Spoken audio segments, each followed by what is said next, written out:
And ladies and gentlemen, tonight on the Schmoes Show, Alec murdered someone. Let's talk about it. Columbia drug lord is captured, and luckily it's not me. Texas is too bold and challenging everything, and I don't know how to feel about that. I'm Neef Missile Ryan, and I'm a schmo. I'm Kyril, and I'm also a schmo. And this is the Schmoes Show, ladies and gentlemen. Now we just need like a little jingle right here. Ba-da-bum. Ba-da-bum-bum-bum-ba-dum. Sounds vaguely Bond-like. Does it? A little bit. I don't know. I guess the Bond identity is kind of cornered that, like, if you have horns in current year, it's kind of Bond-like. Fair enough. What's your favorite Bond song? Favorite Bond song? I really like the oh shit. I don't remember if it was the full White Stripes or if it was just half of them. It was Jack White. It was just Jack White. Yep. The one that Jack White did. I love that one so much. I was going to say the exact same one. It's one of the few that holds up on its own as just being cool and fun to listen to. Jack White. Most of them are good, but they kind of need the context to make sense. It's good. Yeah. You know, Seven Nation Army was actually imagined as the Bond song when Jack White first wrote it? Huh. Yeah. I can see it. I can see it. Mm-hmm. Anyway. I'll say, after having seen and been disappointed by the current Bond, the song and intro graphics piece they did for it is still very good. So, Alec Baldwin, ladies and gentlemen, he's in the news. Why is Alec Baldwin here? It's tragic. So let me see if I can get I need the numbers here. Because this just came out of nowhere. It was like, I don't even remember what it was. I remember hearing about it really late at night and just being like, wait a minute, is this a joke? Because it's the kind of thing that sounds like a joke that's floating around on the air. Like, Alec Baldwin accidentally shot someone on a film set? What? I remember this because it was like in the dead of midnight. That it started breaking out. Yeah. But on the set of Baldwin's upcoming film Rust, there was some sort of an incident where Baldwin had what he seemed to have been told at least, was a prop gun that was not a prop gun, resulting in 42-year-old director of cinematography Helena Hutchins being shot and killed, and one other shot and injured. Yeah. Holy crap. That's a major misfire. Pun not intended. Oh, yeah. And the really bad thing about it is, of course, people were very quick to draw parallels to the situation that happened with Brandon Lee in the 90s. Yes. Where it was very different than this. What happened in Brandon Lee's situation is that the proper procedures were in place, but it was like the inherent risk of using blanks at all caused that incident to happen, where, even though it's a blank round, you still have to have gunpowder and something to hold the gunpowder in. Mm-hmm. And you're basically still shooting something. It's just, ideally, you shouldn't have it actually project out of the gun other than the explosion. But even then, it's still an explosion. A big explosion. In this case, from what I have been hearing, this has not at all been confirmed yet, but seems to be likely based on the information that we have. One, we know that a single shot was fired and 2 people were injured by it. Yes. So that tells you that it's not a situation with a blank going off too close to somebody or some obstruction happening that caused further complications. It seems like somehow a live round ended up in a prop gun, and I guess it'd be the armorer is what it would be in this case, didn't catch it. And the other thing is that right now, is it ITSA, the union that dictates the people who work with these kinds of situations in film and production, are currently striking. So whoever was on the set was in some way not adhering to the decisions made by the union, either because likely because they weren't a member of the union. Yeah. And Yeah, it's very tragic. yeah, so my big question with this, right? Yep. Where does the negligence and proximate cause fall for this? Because does Alec Baldwin himself get issued into the proximate cause of death, or is the negligence assigned to the person that loaded the gun?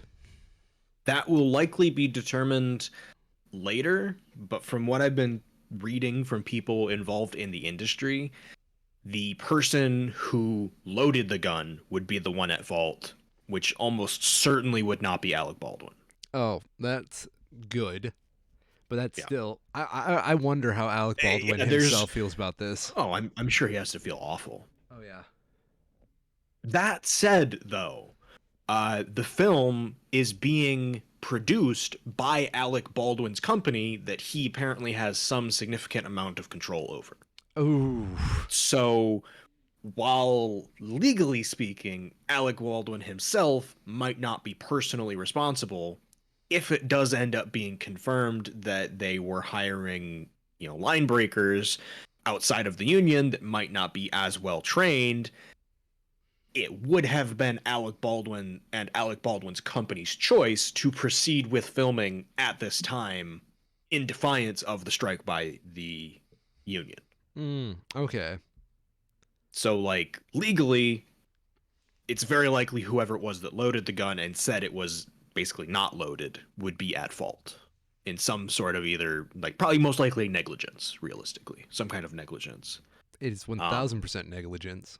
Yeah, I mean it's a somewhere in the realm of possibilities that there was some sort of malice involved, but very, very unlikely. Well, I mean, like, when you're giving the gun, you have no idea how Alec's gonna shoot it. What he did, Oh, of course, yeah, but I mean, I could see there being some kind of messed up person that oh yeah, we'll give a famous actor a loaded gun that he's gonna fire at some point and see what happens. yeah. But that would be very, you'd have to be a pretty depraved person to do that. What I find Um, kind of a magnificent about this, um, I, I don't want to take away from the seriousness of this, but yeah. Alec Baldwin is such a good actor that when he actually aims the gun to do a fake shot, he's properly aiming it. Well, no, he's not. Because he shot the director of cinematography who wouldn't have been anywhere near Oh, like you're insane. right. The Yeah. director. Never mind, Alec. Your Yeah. acting is. Yeah. Mm, The whole thing sucks. yeah. Um one of the things that I did see tweet, I think it was Internet Historian tweeted about it. It was awful. But you can't help but laugh, was something like, do they keep the scene? Do they keep the shot? Oof. It's like, oof. No, don't, not yet. It's literally it's literally been hours, man. You gotta just keep that in the back pocket. I don't know, man. I mean, as long as blood didn't get in the shot, it's still usable. I think people would come to the theater just to see the shot that someone died during. Oh yeah. I don't doubt it. Yeah. Terrible. Uh, thoughts and prayers go to the family. Of course. There is currently a vigil being held in New Mexico. I believe it's set. Oh, vigil has taken place in New Mexico. Yeah. Oh, that's good. Up next. Colombia's most wanted drug lord Ota Neal. So this is, I believe, the Colombian government is what they're talking about here. Okay, yeah. So the Colombian government placed an $800,000 bounty for reward leading to his whereabouts. The U.S. had a $5 million bounty, and it's unfortunately likely that no one will be collecting either of those because it was seized. He was seized as part of a joint operation by the Army, Air Force, and police late Saturday. Nice. So, like, how big was this person? Was he like El Chapo big or Pablo Um, Escobar?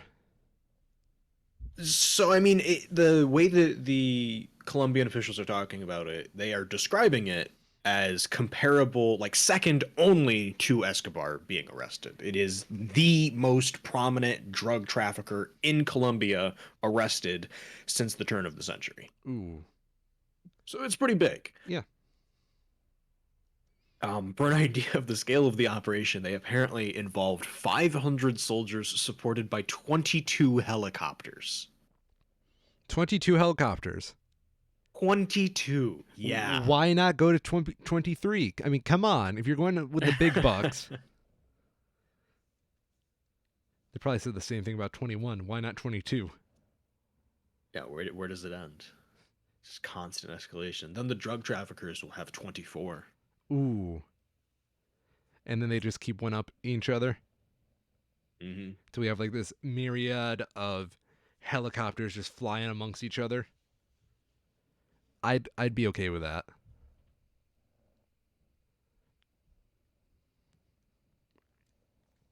Apparently, Ochenio, as well as being I mean, it kind of goes hand in hand, a prominent, the most prominent drug trafficker, is also the leader of the country's largest criminal gang. No, really? Yeah. I would never thought drug trade and criminality went hand in hand.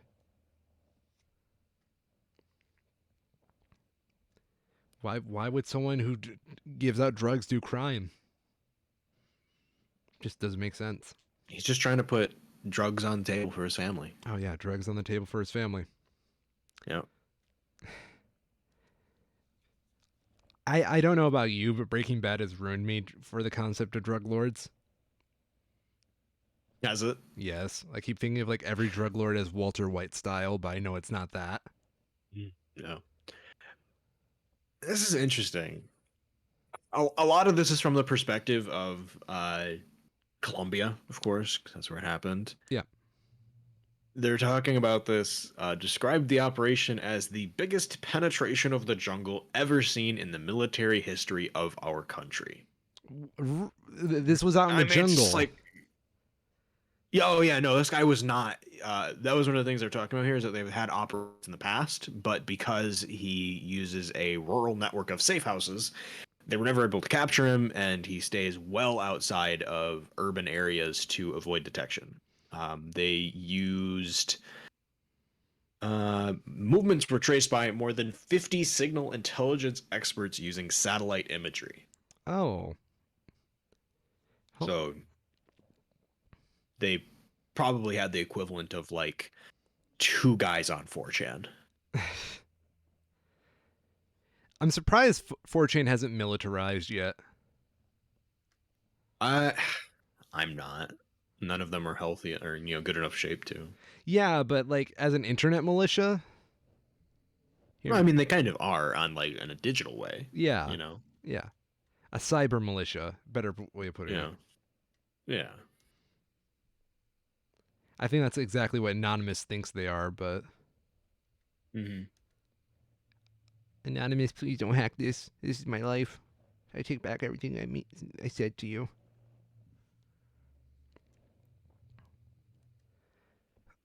So, anything else on Colombia and drug lords and Colombian drug lords? There's one less. One less. How many left? Is that just I going to don't- make a power vacuum? I'd be very curious to see what happens afterwards. Yeah, because like they're not gonna stop making drugs and selling drugs. No. Like, think about it this way: if you're the highest boss that you directly interact with disappeared tomorrow, how much would you actually see change? Right? Yeah. I mean, there's still all the Basically little foot nothing. soldiers. Yeah. Yeah. I mean, everybody who's lower down the chain knows what they need to do to keep their aspect of the cartel running. So, like, from a moral standpoint, I'm sure there's a blow to it, and for their their optics, it looks good for the Colombian military and police that they captured this guy. But practically, the amount of impact it has seems kind of dubious to me. I mean, that's just the whole war on drugs in general. It's kind of Yep. too late to fix it. Oh, yeah, that's true. Like the most damage you could do to the war on drugs. I'm speaking this in like United Statesian perspective, I'm not sure exactly what Colombia's got going Sure. on, but like the most damage, like I think our country could do for the war on drugs is to legalize it and get rid of all these terrible operations and let them go more Oh yeah. legit and disrupt the power structures. Hmm. Legalize it and regulate it. Yeah. There's so my mom works in retirement stuff, Hmm. and she was talking to me about some of the uh, impacts that the different federal organizations can have depending on the organization that you're dealing with and the amounts of fines that they have. Okay. Um, and she passed on an amusing analogy where if you see the IRS walking up your driveway and presumably to do an audit, the best thing to do is to, get all your paperwork out, make sure you have everything straight, and just cooperate with them, and it'll usually go well. If you see the Department of Labor walking up your driveway, you better already be out the back door. Terrible. Apparently, there's something that she was dealing with where the late filing fees for the IRS are egregious, but compared to the DOL, for the Department of Labor, it was something like $2,000 per day What? that you're late. So if you're a year late for filing for this otherwise completely minuscule, meaningless thing, you owe them $700,000 in fines. What's the Department of Labor regulate again that can ruin my life? Yeah, right. This is why I don't like messing with the government, because like it's just not worth the fight. Yep. You just run and hide. You just hide under your blanket. Speak a little Spanish. If you're lucky, you'll get out the country.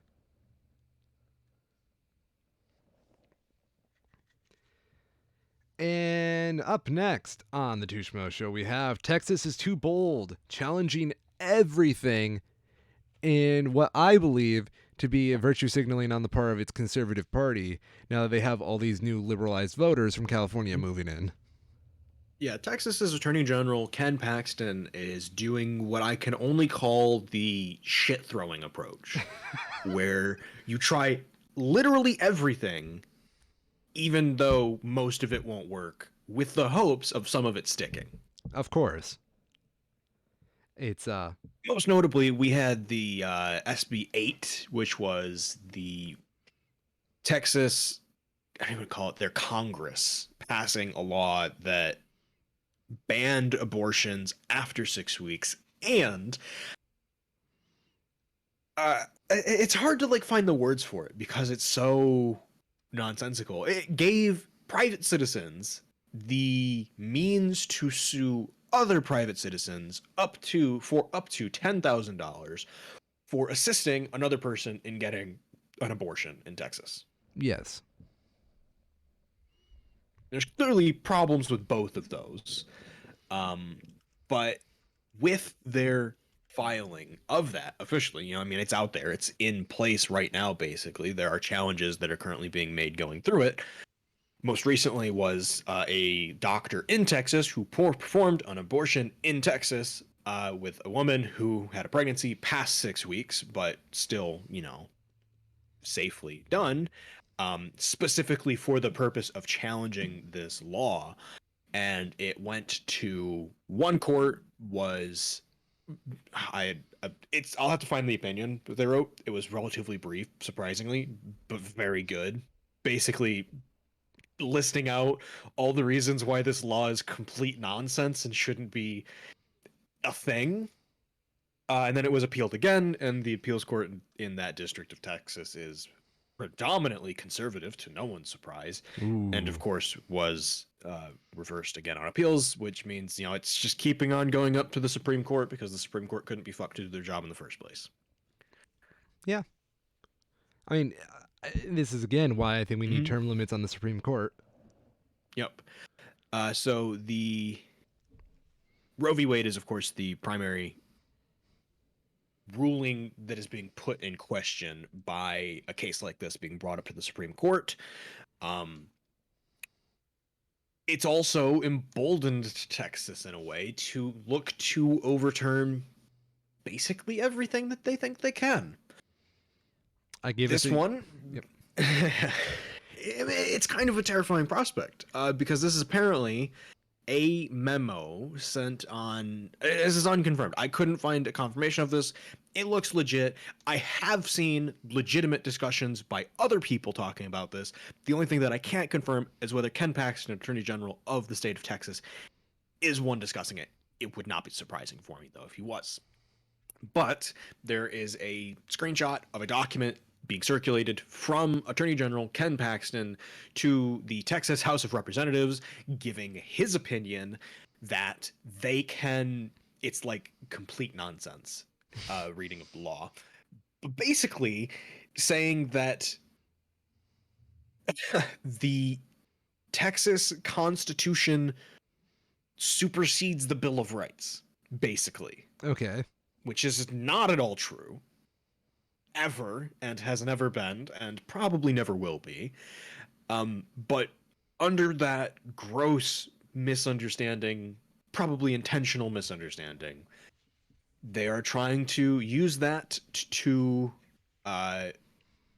make Obergefell v. Hodges, which is the case that legalized gay marriage across the U.S., not applicable in Texas, basically. Saying that the state of Texas has not amended or repealed its marriage laws that are in its constitution in response to Obergefell v. Hodge.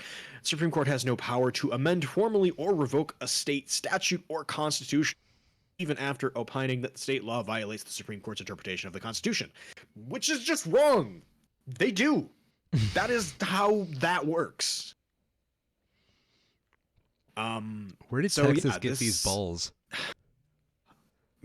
They probably found them on the ground because they never had them before. You know what? I'd be surprised what kind of work they can get done if they actually work to their power grid system rather than, challenging federal law. Well, in respect to their power grid system, they didn't have Mitch McConnell laying the groundwork for the last 10 years by pumping up the courts with pro-conservative ideology justices. Counterpoint, they didn't have anybody laying the groundwork for their electronic system based off this last winter. Yeah. So yeah, they have already gone after Roe v. Wade. This seems to be Ken Paxton giving the green light to go after Obergefell v. Hodge, and it's not a far reach to see them try and go after something like, hey, Brown v. Board of Education. Because Brown v. Board of Education is based on the same underlying principle as Obergefell v. Hodge. It's both based on protections under the 14th Amendment that have been interpreted by the Supreme Court, even though they weren't explicitly stated in its original writing. Nice. So, yeah. Yeah. Not great. I'd give it 2 years or until the next presidential election before we get TEXIT. Yeah, and then here we have, they're just giving it away. The fact that a federal district court has enjoined state officials from enforcing the Texas marriage laws in no way affects the existence or validity of those laws with regard to private parties.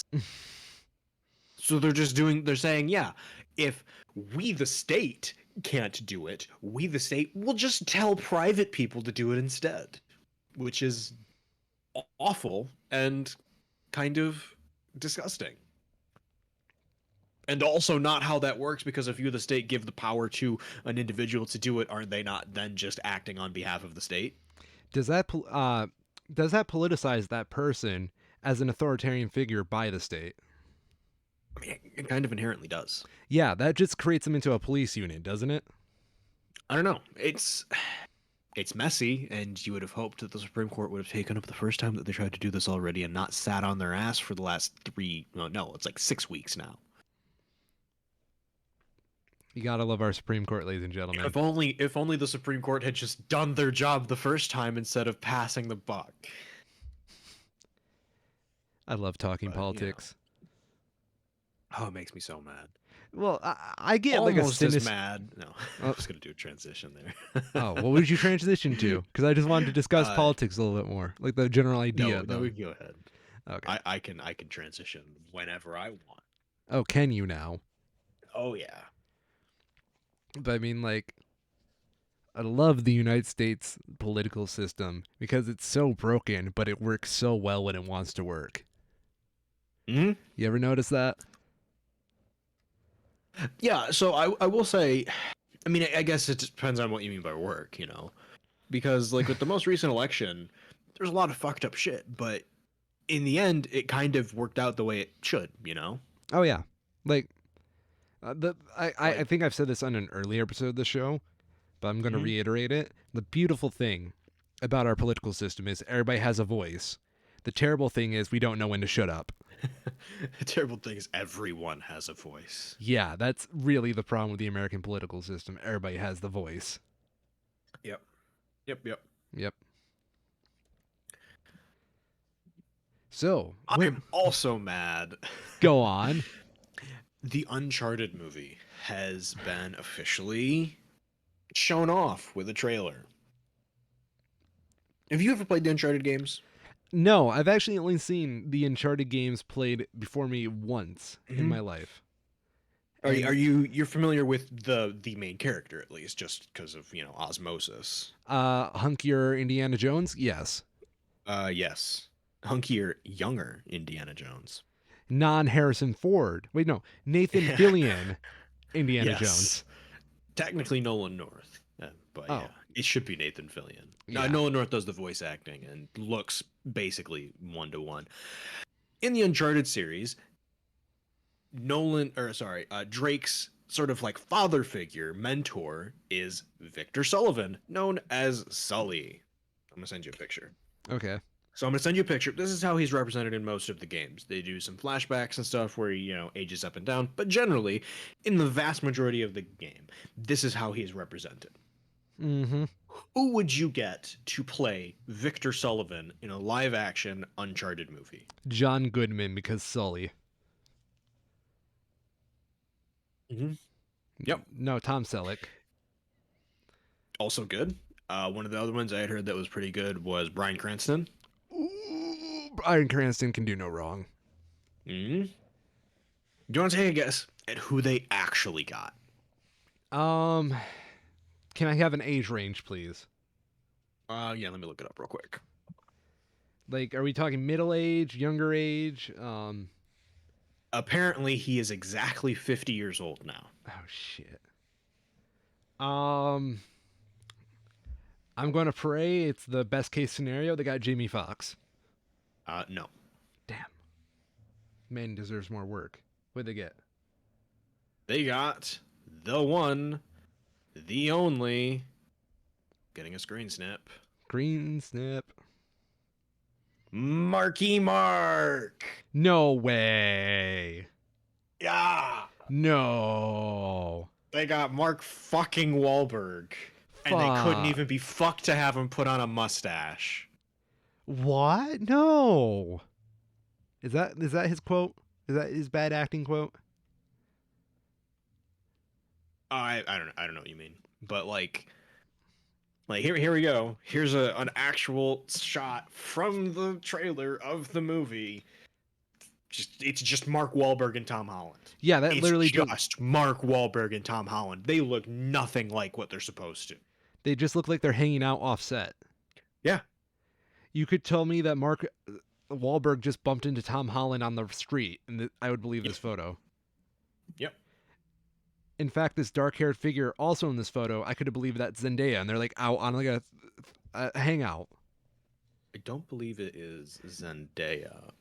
No, but I see a dark-haired figure, and I want to believe. But it's... it is like a similar caliber of actress. Oh, I'm just saying. Tom Holland and Zendaya are dating, so I would assume they hang out a lot. It is Sophia Taylor Ali. Oh, cool. Can't see the face. Yep.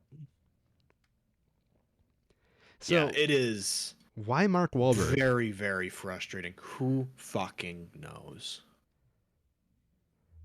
It is just wrong.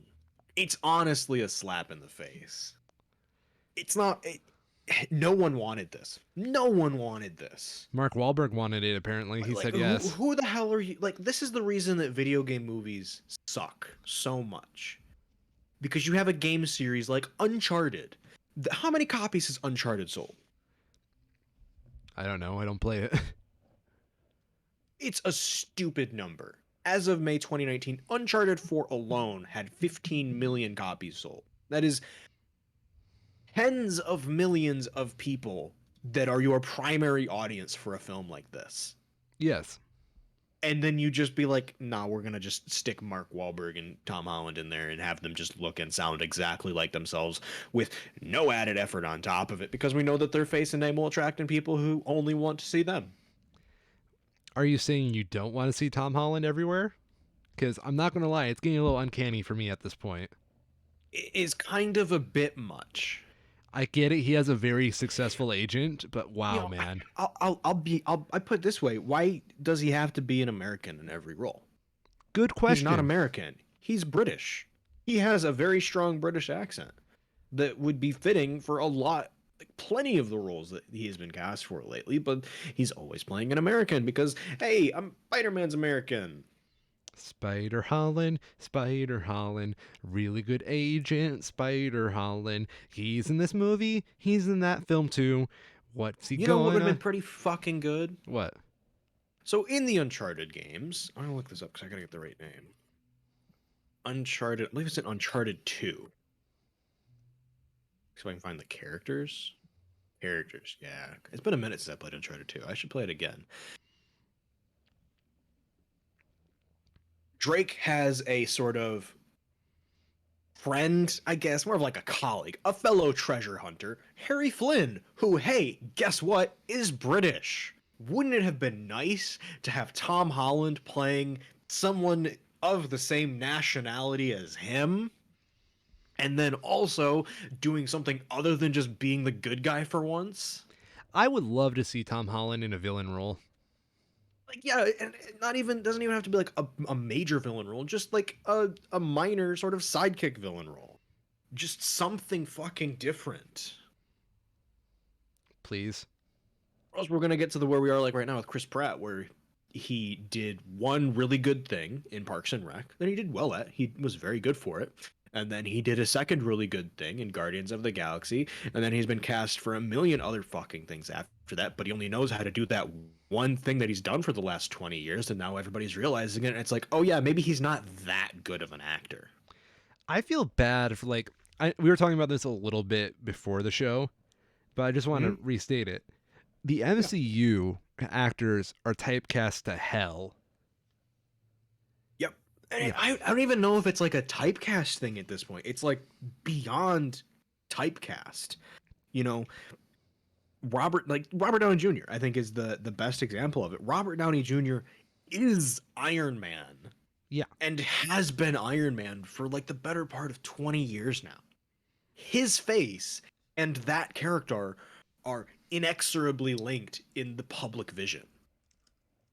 Yeah. I don't think you can get around that anymore. Like, can I show you something? Yeah. So I'm gonna show you like what Tony Stark looked like in the comics before Robert Downey Jr. started playing as him, and then I want to show you like a more recent Tony Stark in the comics. One moment, googling it.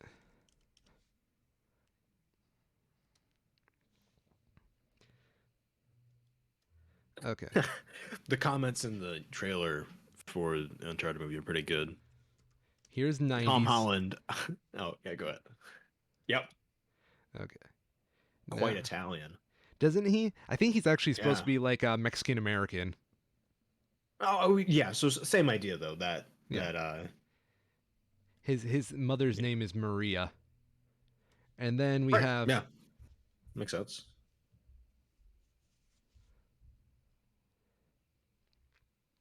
full on Robert Downey Jr. beard, Robert Yep. Downey younger hair. Yep. Yeah, it's just uncanny, man. Yep. Oh well, we'll live. I miss the days when comics were their own thing. It's good to see Tom Holland branching out and playing himself in different shirts. I'm very curious what it's like to be Tom Holland and like constantly be playing the same character. Mm-hmm.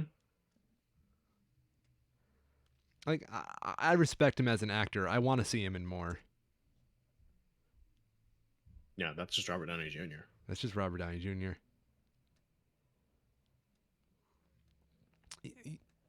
I'm kind of curious about Chris Hemsworth as well because his Thor has gone through like two very different iterations. So I'm very curious what that's going to do to his career. More than likely, the most successful one will be his typecasting, but we don't know.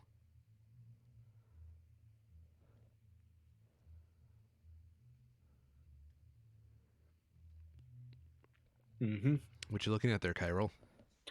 I am reading YouTube comments because they're funny. Oh, People sharing my pain. what? That Tom Holland has a very good agent? Yeah, basically. There's one of the lines that is said by Tom Holland in the trailer, something like, I've been dreaming about this stuff since I was a kid. And people are leaning into that with, I've been dreaming of this stuff since I was a kid. Oh, so last week. Ouch. He's our age, brah. Mm-hmm.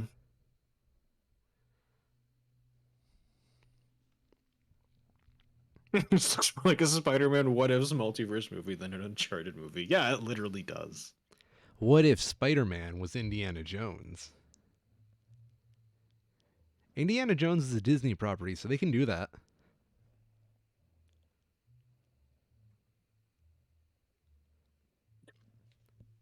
All right, other stuff. I gotta stop looking at this. I'm just gonna get enraged. You're It's just so giving into the hate. frustrating. Let's talk about something good.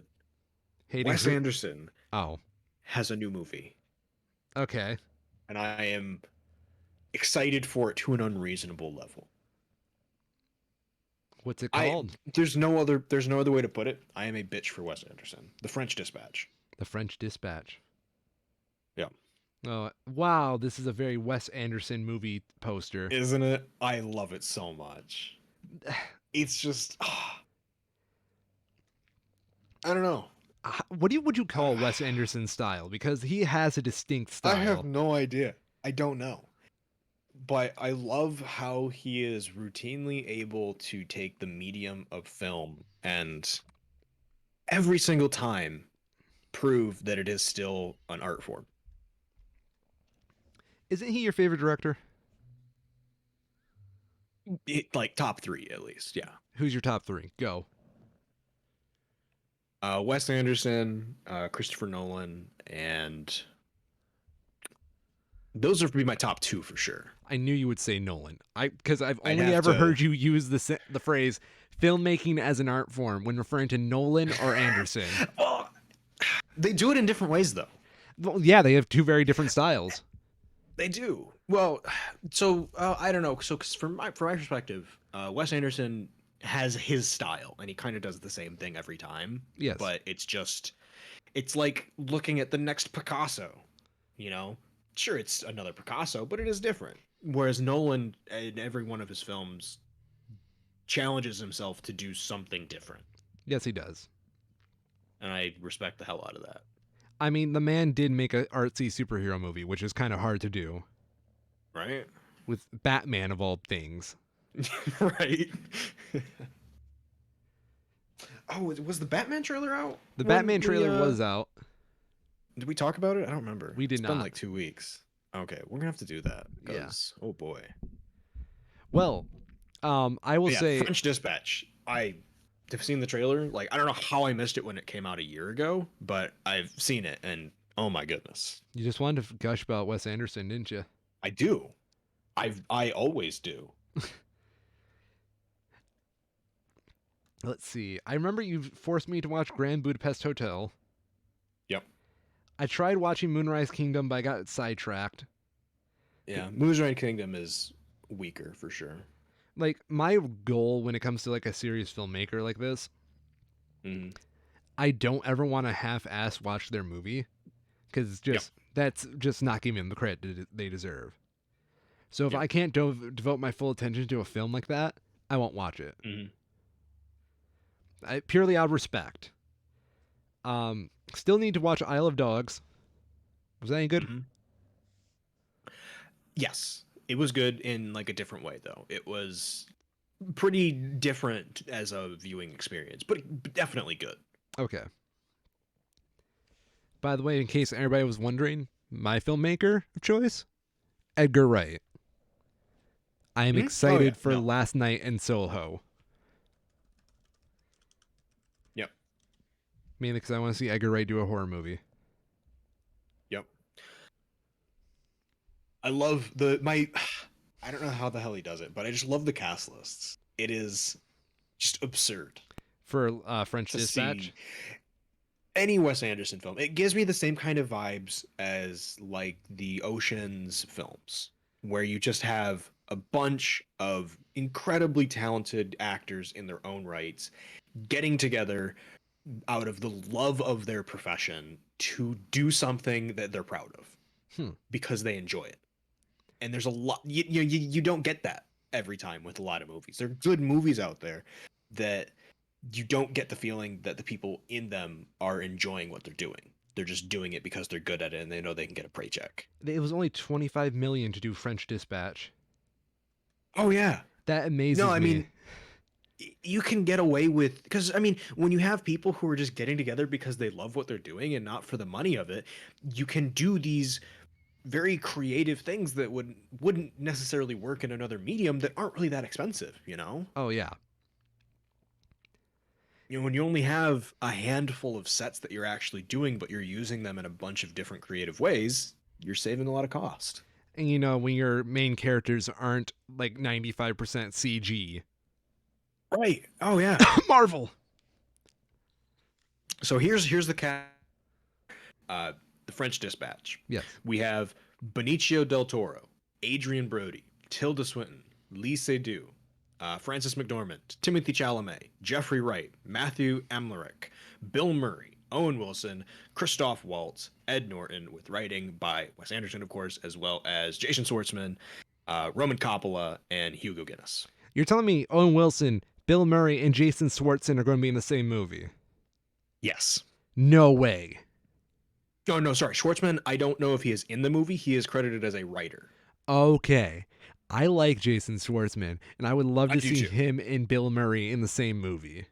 I would not be surprised if he has some role in the film, just because he's of course an actor in his own right. Yeah. But he's only credited as a writer on IMDb's or on Rotten Tomatoes page here. Wow. Okay. Yeah, it's just like what? Yeah.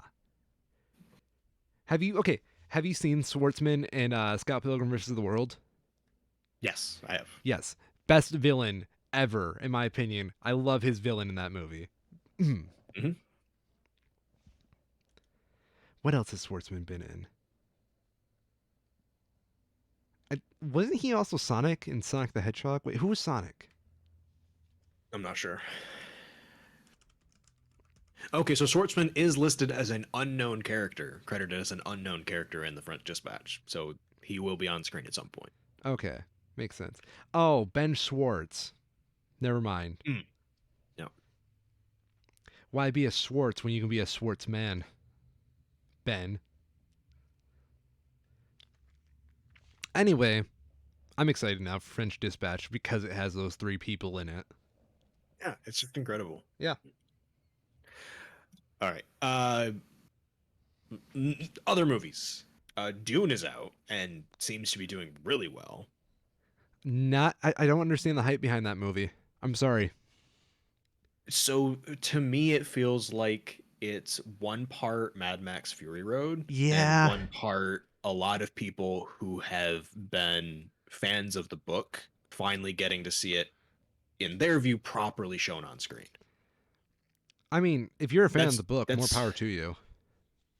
that is one of the things that I've been seeing a lot in people talking about it, is that it takes, compared to at least the other film adaptation that apparently was not especially faithful to the story in the books but expanded on it. Mm-hmm. It takes a lot of the scenes that people didn't expect to see but hoped to see and actually just has them, Nice.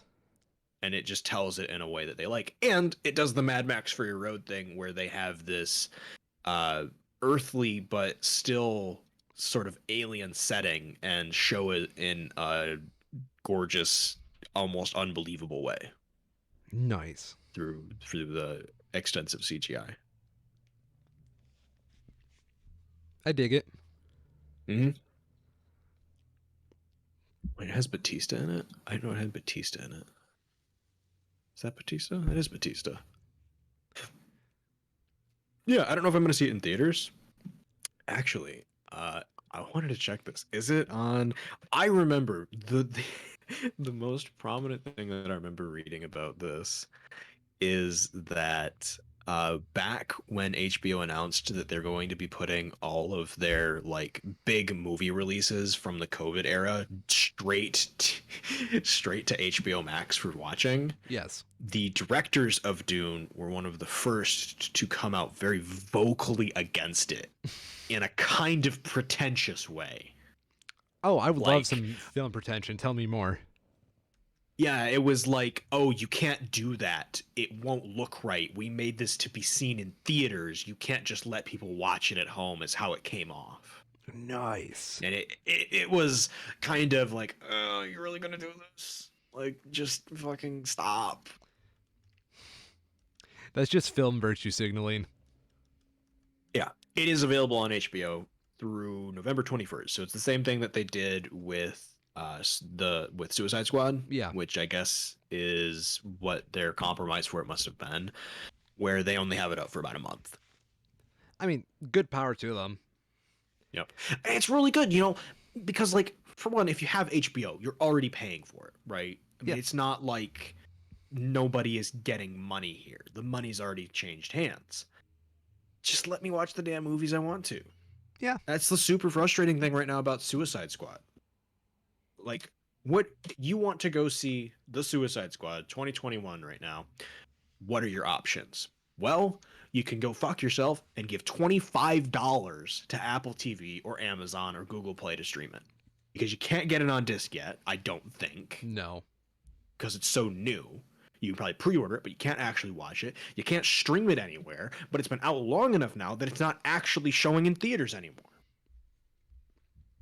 So you pay $25 to be able to own it digitally, or you're screwed. Thank you, Big Cinema. Very cool. It's very frustrating, especially when they already have. They've shown that they have the framework for it. They had the Suicide Squad available to watch on day one. So, But if you were more than a month late, like I was on vacation with my family, I watched the Suicide Squad about 3 weeks after it came out. I was on vacation about 5 weeks after it came out, after it wasn't available anymore. I didn't know that though. It's a rainy night. What are we gonna do? Well, we can't really go out anywhere because the weather's kind of shitty. Hey, we'll get a pizza and we'll watch a movie back at the hotel. mhm. Cool, fun night in. Oh, the Suicide Squad that just came out. I streamed it last week. You guys would love it. Let's watch it. You can't. Yes. It sucks. Everything sucks.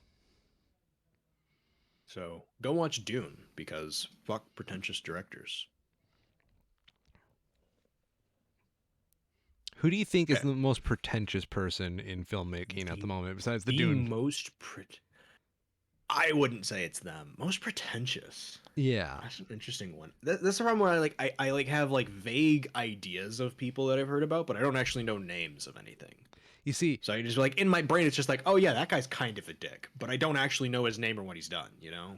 I would say Martin Scorsese because he's under fire right now, but Martin Scorsese, I believe, does deserve the air of being pretentious for what he's contributed to the air Mm, into the film industry. yeah, yeah. I mean, there's like you can sort of earn it at a certain point, I guess. Yeah. I'm not really sure. Who is the CEO of Disney right now? Ooh, Probably them because they deserve all the shit they can be given. bad Disney, bad. There's apparently an animated film coming out this week. Ooh. Ron's Gone Wrong. Oh yeah, I've seen the trailer for that. Yeah, No, thank it you. looks pretty generic. Yeah, it looks like a Big Hero 6 ripoff. Yep. Seems to be doing fine, which is good. But Big Hero 6 ripoff. who did the animation for it? Good I question. can't find who Oh did the god. animation. Did you see the trailer for Diary of a Wimpy Kid? Oh no, I didn't know there was one. They're rebooting it. and it's animated. Oh, really? Well, okay. Without having seen the trailer, I don't think that's inherently a bad thing. I'm sure they fucked it up, but I could see them leveraging animation in a very successful way. Maybe not exclusively animated, but to assist with live action to help bridge the gap between the books and screen. No, dude. But I'm sure they find a way to fuck it up. I will show you this trailer. I will show you that there is no hope. Because who do you think animated this movie? Illumination. I don't know. Ooh. That's my go-to. Oh, it's bad animation. It must be Illumination. How the Mighty Have Fallen.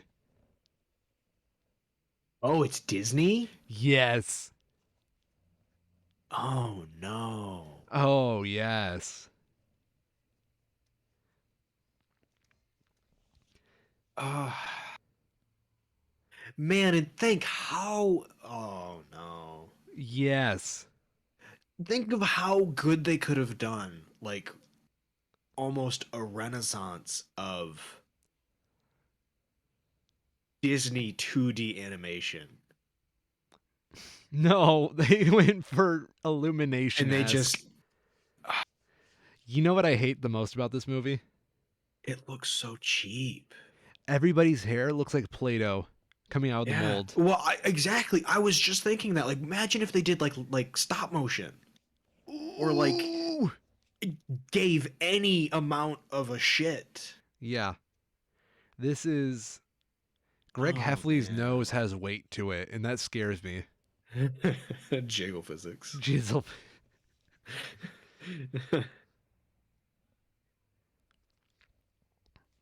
I'll have to watch this with sound at some point, but holy shit, does that look bad? Doesn't it? Yeah. But you know it's a trailer that does look good? What's that? The Cowboy Bebop Lost Sessions trailer. Yeah.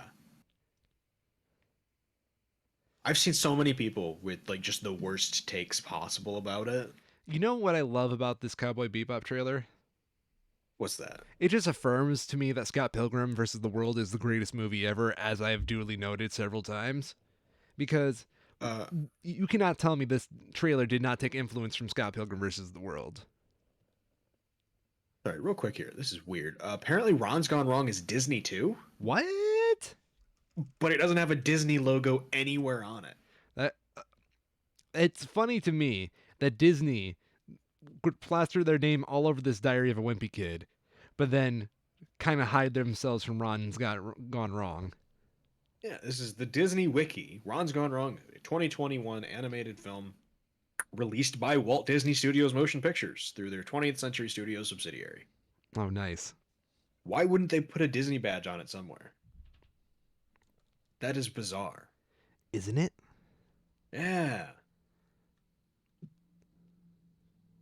But yeah, Cowboy Bebop. I'm excited for it. I am so excited for it. I love the trailer. Like the people who are just like, oh no, this isn't gonna work for the show, like not understanding that this isn't how the whole fucking show is gonna be. Like this is just a fun trailer that they put out. Yeah. This is like It's very frustrating. If this is a proof of concept of how they want to run the show, I'm all for it. Mm-hmm. Oh yeah. Yeah. But like it's not gonna be constant like this. No, of course. It's a teaser. What do you expect it to be? You think every episode is going to be 2 minutes and 27 seconds long and this fast? Right. Like, there's no breathing room in this trailer, which I love, but that would never work for an actual TV show.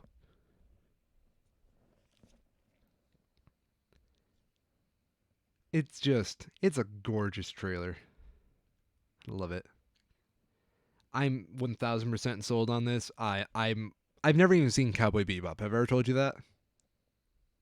No, I didn't know that. Yeah. I need to.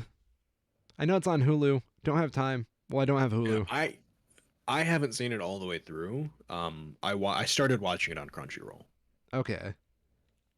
I got about halfway through it, and then something came up, and I was never able to finish. But it was very enjoyable the whole time I did watch it. Oh yeah.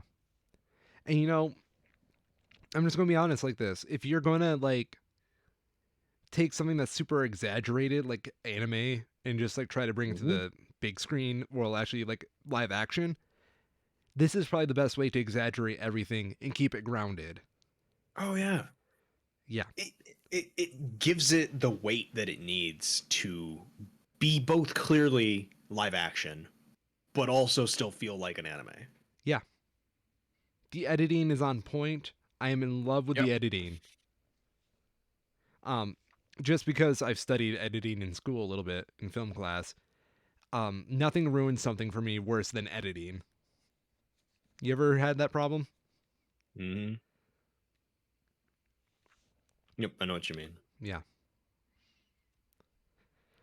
So, Diary of a Wimpy Space Cowboy, 10 out of 10. Diary of a Wimpy Kid, 0 out of 10. Greg Heffley's nose better leave me alone. How many polygons do you think is on Greg Heffley's nose? I don't know. Like how many it was like in the tens of thousands from when they did that Mario piece, wasn't it? Yeah. It was a lot.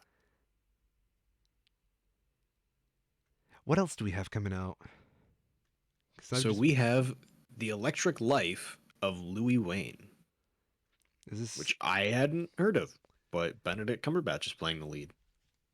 And it has some really cool let me see if I can find you the poster here. I pulled it up because I was just like, that's an interesting poster for it.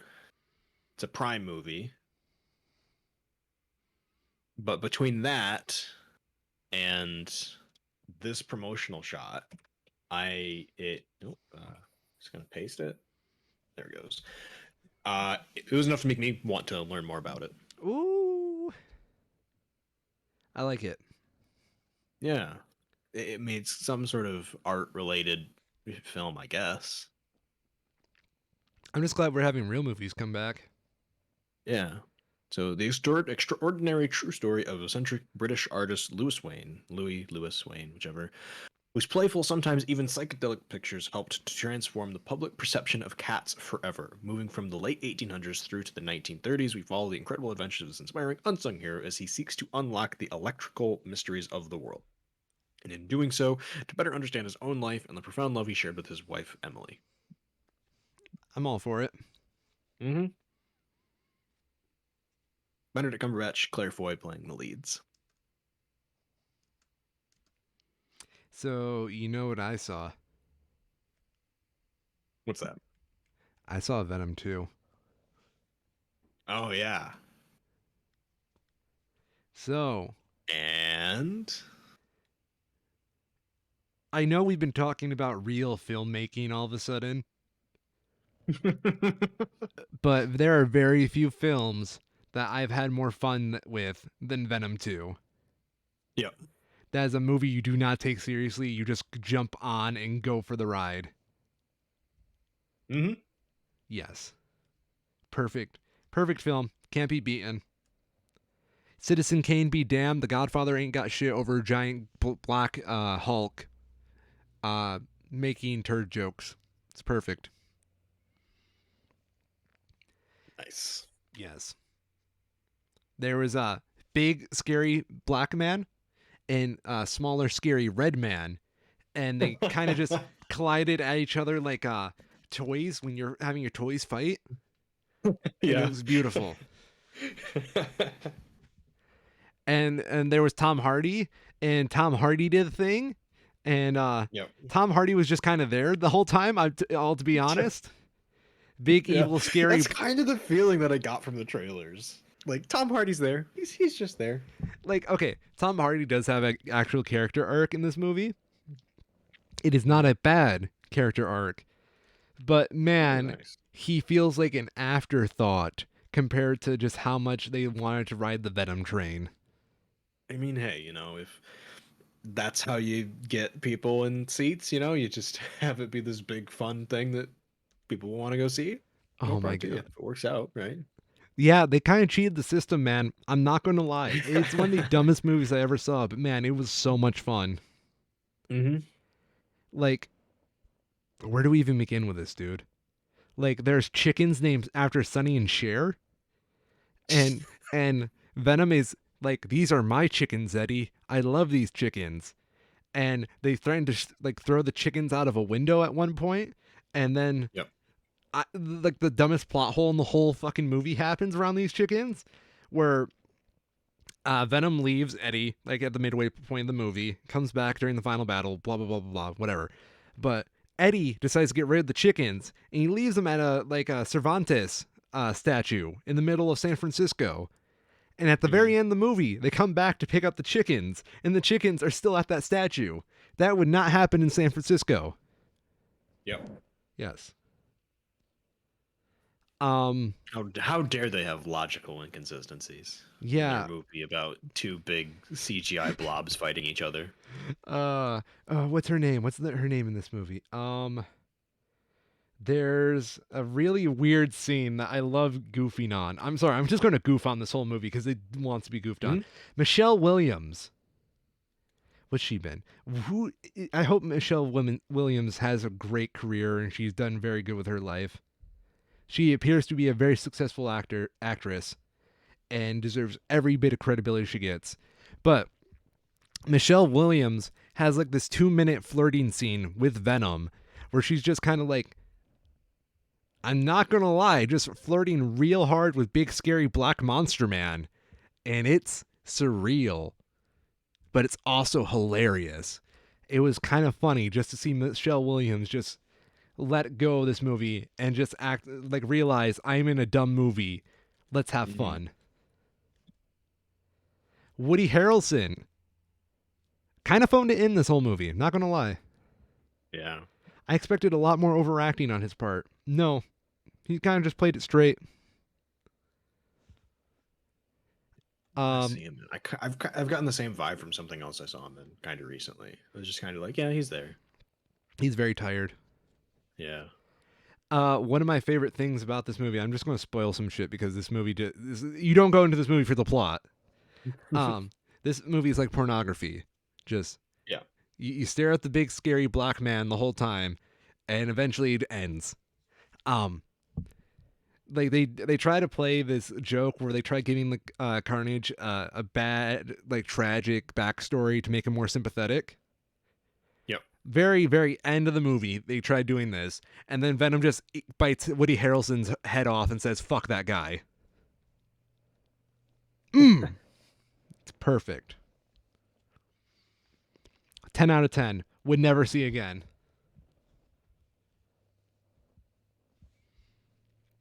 It's like a weird superhero horror movie version of The Odd Couple, and that's like the perfect way of describing it.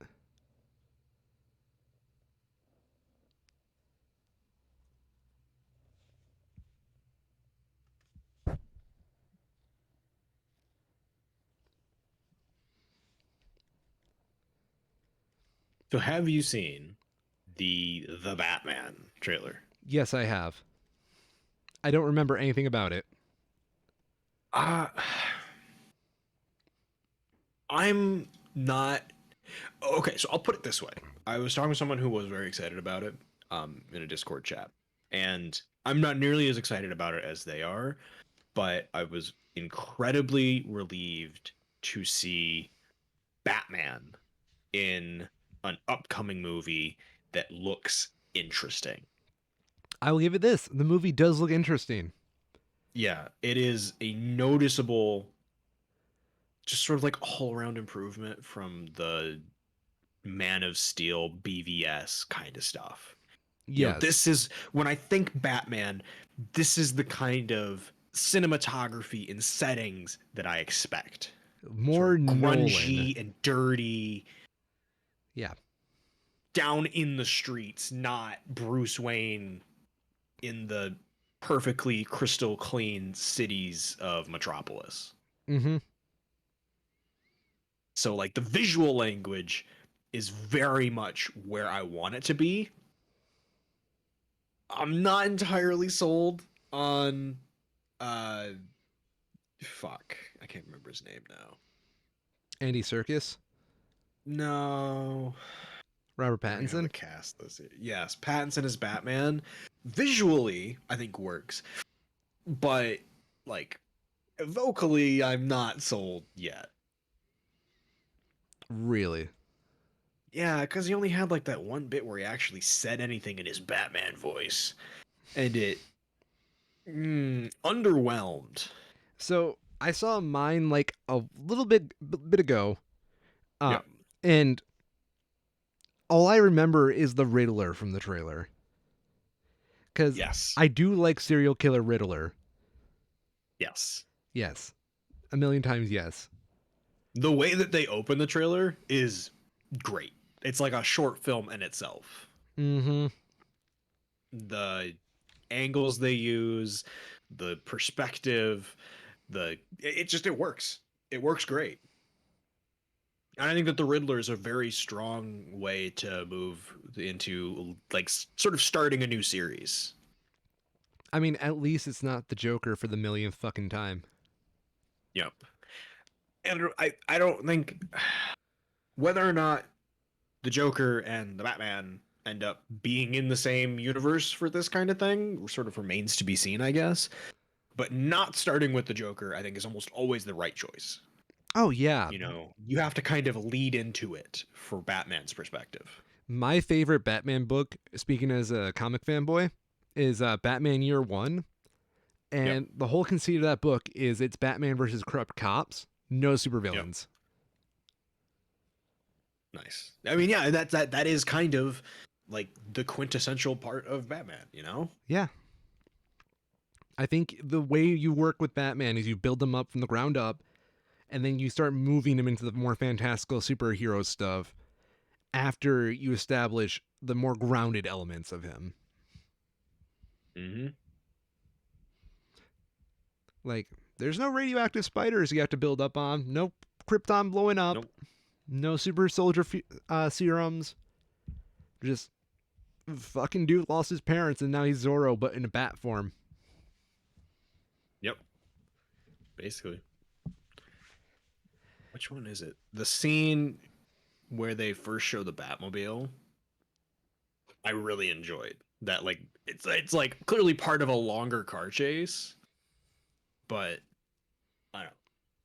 It shows the difference between this Batman and the Nolan Batman. Where Nolan Batman has a literal tank, right? Yes, And this Batman is still driving a souped up car, but fundamentally a car. of course. And that really helps differentiate them. So are we going to refer to him as Robert Pattinson in this movie? Oh, I hope not. That's terrible. Thank you. There's going to be a Yeah. day where Robert Pattinson becomes Bob Pattinson. Oh God. That will be a dark day. Yes.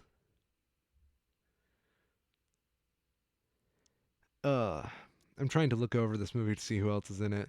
So like Zoe Kravitz as Selena Kyle, I am Yeah. 1000% for. Yes, I agree.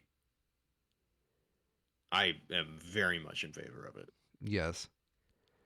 Um oh, Paul Dano does look like a serial killer. Hmm. And Jeffrey Wright, I can live with. I Yep. think that's a good cast. Yeah. I'm always going to see Jeffrey Wright. He's a great actor, and he never phones it in as far as I've ever seen. No. My one conceit with this is I really wish we got more J.K. Gordon because he didn't get a chance. Mm. Yeah. But I will take Jeffrey Wright. I will take Jeffrey Oh Wright. yeah. Yep. Oh, He fits. they're doing Falcone. Oh, I love this. Hmm. Yeah. Oh yeah. Uh, I'm that's part of the stuff that I'm interested in. I don't know. A lot of what they showed in the trailer has me asking, like, oh, is Batman gonna still have his one rule where he doesn't kill people, within reason? Because he seems kind of murdery. yeah, but I feel like that's how you should always start off your Batman. He's got to Hmm. scare people first. Yeah.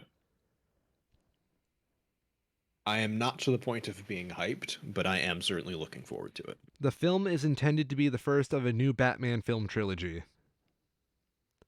Yep. Makes sense. That's kind of how you have to do it. It's hard to fit into one movie the expectations that Batman has at this point. Yeah, but I would have been cool just a grounded, grittier one-off film, but okay.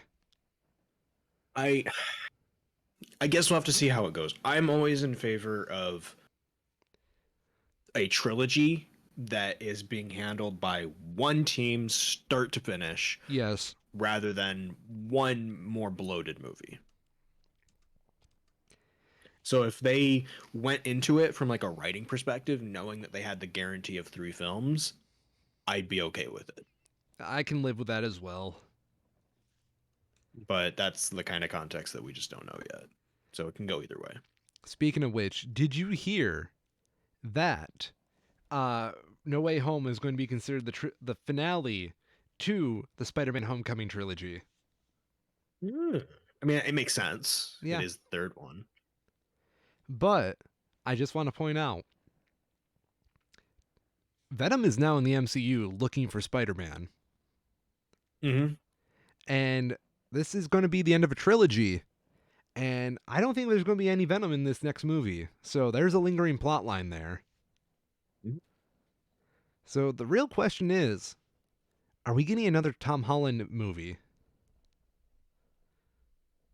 Like past the Homecoming trilogy? So I feel like we'll definitely still see Spider-Man, of course, Yes. but we'll just have to see how it goes into the larger universe, I guess. I heard there's speculation there's going to be a trilogy after the Homecoming trilogy. That'll be like its own separate thing. Mhm. Which, Yep, because they're gonna have to do whatever the next Avengers trilogy is. They're gonna have to start at some point. yeah. But I don't know how I feel about this. I don't know. I need to see No Way Home before I start making speculation. Mm-hmm. Yep, I agree. We also have Eternals very, very soon, November 5th, and I have no we're hype. starting to get. I have no hype. I'm really concerned because the Marvel franchise has always been kind of, for the movies at least, it's been relying a lot on like sort of like fringe characters for a lot of it, that they're doing a very good job of turning into household names. Yes. Not everyone can be Spider-Man. For Eternals, I feel like they're almost taking that too far. I do feel like they're Have you jumping the seen the shark. have you seen the names? I'm aware of the names. I've read. It I'm a is comic book fan.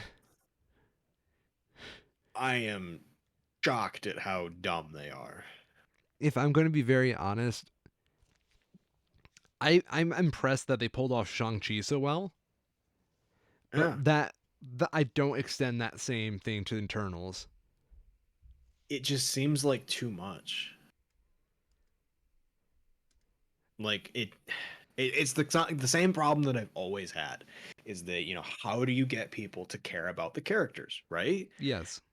When you give them these frankly dumb, basically made up names, it makes it really hard to give a shit.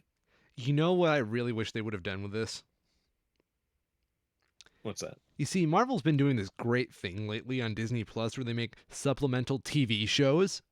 And if I were Mm-hmm. to do a whole giant film about a giant project about introducing a new cast of characters, I'd probably want to do it as a TV show. So I could take my time. Yeah. Or at least have not all 9 at once. Yeah. If you have like with the Avengers, Avengers, the first one works introducing a number of characters because we had Captain America, Iron Man, and Thor before it to give that core of familiarity and then build on that and build on it and build on it until you get to Endgame where there's armies of people who you actually give a shit about a large number of them because you've had time to actually learn who the hell they are. Oh, yeah. I like to call this the One Piece effect because read One Piece and you'll get this a Mm-hmm. little bit more. The more you spend your time building the world, the more it's going to pay off when you do have the large assembly. Yeah, Yeah. absolutely. One of my favorite things about Endgame is you can pause any moment in the. And when I talk about Endgame, I'm talking about the final fight scene because that's all what we talk about Mm-hmm. for Endgame. No one Yep. talks about the build up Yeah, to. pretty much. Yeah, the Endgame is just that fight scene. That's all it Yep. will ever be. Um, you can pause that fight scene. it's it's a contrived time travel to get to that fight scene. Yes, it is because they couldn't fit it into an Infinity War. Yeah. Um, you can pause that fight scene any moment, Mhm. and then you will be able to point out like a person in the background. You can tell exactly who they're affiliated with, Yep. where they most likely came from, and just cultural world building stuff. Oh yeah. The only thing I've seen that can compare to that is One Piece. Hmm. And I don't know if you can do this with the Eternals, especially if you're going to have like what the way I would look at this is they have to do it like Blues Brothers, where you have the core and then you build the group around Yes. the core. And to be fair, that does seem to be the approach that they're taking. There is the main core of the pair. I'm not even going to pretend to know their names because I don't, and I don't really give a shit to learn them. But there does seem to be a core duo that is instigating the events of the movie, that have observed what happened with Thanos and is concerned about it and like, hey, why didn't we do something about this? And is trying to look for those answers. And in doing that, the rest of the cast gets introduced. Yeah.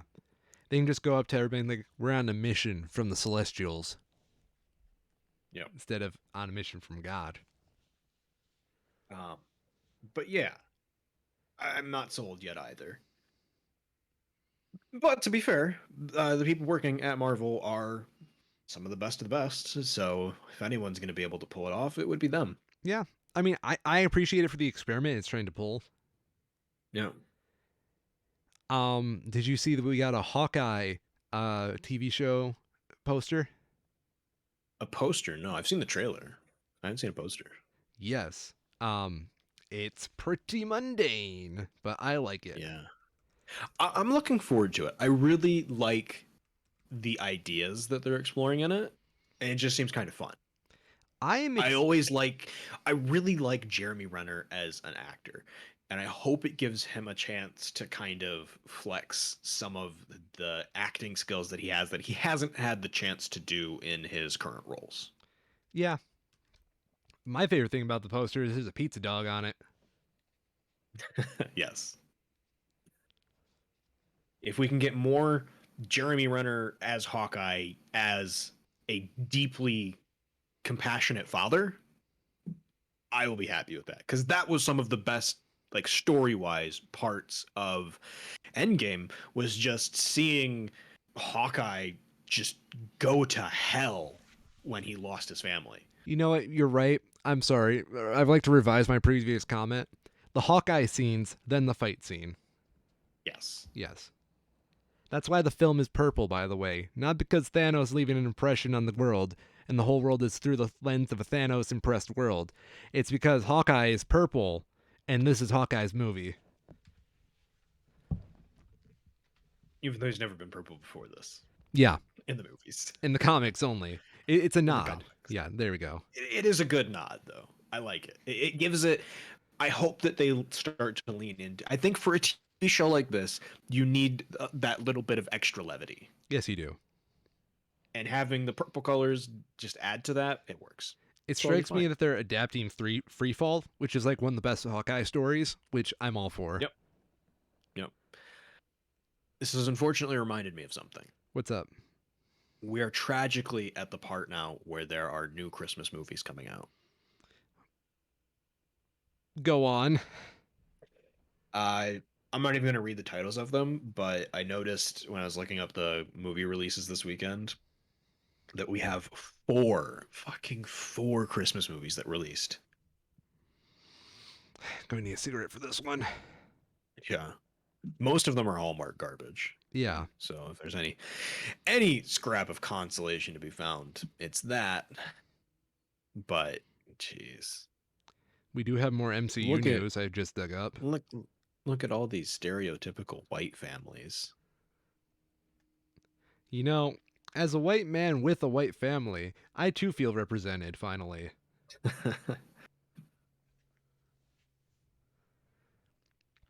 We had a leak for some Ms. Marvel show stuff. Oh, Yeah, so interesting.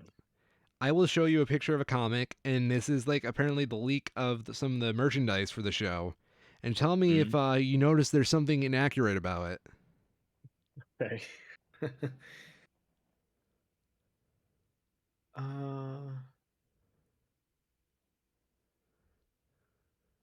I'm not really. I don't know the character that well, so Okay, so like her big thing is that she can just make body parts bigger or not. yeah. Yeah. So for the show, to not freak us out, they're doing it based off energy. Ah, got it. I would have to see how that actually looks. Yeah. But I get it. That would be pretty uncanny valley kind of thing. I don't know. I want to see it. Like I need to see the demos. If I Yeah. know that Oh this yeah, is they definitively. had to have made yes, they 100% made demos, showed them to somebody and they were like, "This is great except that's horrifying and I don't want to see any more of it." Yeah. Which is weird because they got Fantastic Four coming up, which is going to be something similar. Mhm. And Tomorrow Studios is working on that One Piece adaptation, which is something similar. So these things are being in production, but for whatever reason, they went this option on the Ms. Marvel stuff. Maybe the technology just isn't Yeah. there yet, or maybe they just didn't have the budget. 2 years from now, we have the technology. Bring in Reed. No, I would not be surprised actually if it was more of a perspective thing where with just elongating something, it's very clear to see if something is longer than it is. Yeah, But in a 2D plane, something being bigger or smaller necessarily isn't as easy to tell visually. So having that additional visual language of it being clearly a different color says this is not a depth thing, this is a her using her powers thing. I still stand by it's a budget thing because this is going to be a TV show. Also, possibly. Yeah. But I guess we Also, have to see how it looks in motion to make that call. we had a Spider-Man interview where they gave out two new photos of Homecoming. I'm sorry, not Homecoming. No Way Home. Oh. There's only one real notable one. The first one is Tom Holland without his mask doing the Spider-Man pose, Yep. and there's this one which is just a meme. Yeah, that's just a meme. Yeah, It's it's a good meme, but it's a meme. Spider-Man running away as Doc Ock is about to throw a car at him. Yep. I love this image. It's perfect. I feel like to be like the definitive meme version, there needs to be it's like 5 frames early. We need that car in motion. Yes, like the car needs to be like the air, not like 5 feet off it. Like Yeah. Oct has just thrown it. Yes. Fraction of a second after he throws it, just left his grasp. And you have Spider-Man running away, like almost not with enough haste. What I do love about this scene is it's very obviously all CG. So this is Yeah. concept art. Oh yeah. Yeah. Other than that, I think that's all we got for MCU news. Also motion blur and concept art. You. Yeah. Can you tell he's running? No, blur it. Blur it. I like how the blur is just really bad on his left arm where it just kind of stops. Mm-hmm. Yep. Yep. That's what I mean. It's just like smear. Like they just didn't have time to finish rendering the rest of the arm, so they're just like smear effect. Yep.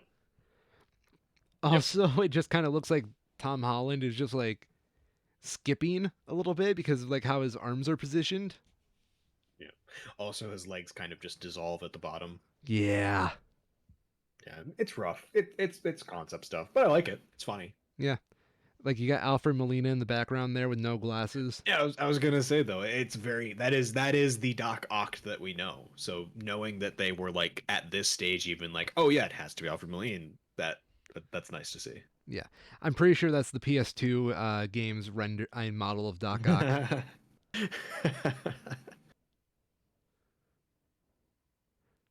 I got 2 more trailers though. Ooh, go on. We got a trailer for Peacemaker.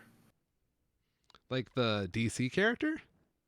Yeah, it's apparently following the events of Suicide Squad. Peacemaker is getting his own movie. Still with John Cena, of course. Because it's fucking Um, John Cena, of course. yeah, I am not sold on it at I'm all. not sold on John Cena ever since he sold out to the Chinese government. Yep. It'll be on HBO Max, so I'll probably watch it without not giving a theater my money, but I don't know.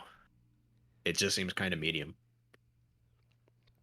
I hope there's a scene where he calls Taiwan a country by mistake and the rest of the movie gets blurred out. That'd be funny. That'd be hilarious. John Cena, you lost my respect. Okay. I have one more trailer here. Yo. It's like this is super early on. I saw the trailer for this at the theater for No Time to Die. Okay. But like the actual trailer is available online now from Warner Brothers. New Will Smith movie, King Richard, following early in the life of Venus and Serena Williams as they become tennis prodigies, tennis stars. You know what? It looks really good. I'm down for Really that. fucking good. I'll send you the trailer. Watch it when you can. Yeah. This is like when Will Smith, I can't remember the name of it. That's embarrassing because it's one of like the best movies ever. Pursuit of Happiness. It gives me Pursuit of Happiness Will Smith vibes. He's like digging into that level of his acting chops. And it's really refreshing to see. Will Smith is arguably a very good actor. It's just that you don't say. He's just never given the material. Yeah. Except for the couple of times that he has. Oh yeah, that's why I meant there are some remarkably good movies that he's done. I'm going to be very honest with you, Kyril. Yes. Not a fan of Men in Black. First one's fine. Second and third ones were. Ugh. The first one was fine just because it was like different, you know? Yeah. It did cool stuff. It wasn't particularly like good, but it was interesting and fun to watch. Let me see. That was kind of it. I'm going to go through his filmography. They made a Hancock too? What? What? I didn't hear about this. Maybe there's good reason. Oh, fan made, so Google just sucks. Thanks. I was like, they did not. They would never.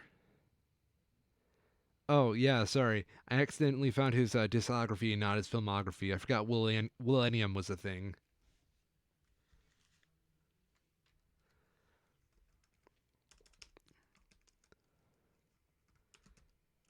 What's your favorite Will Smith movie?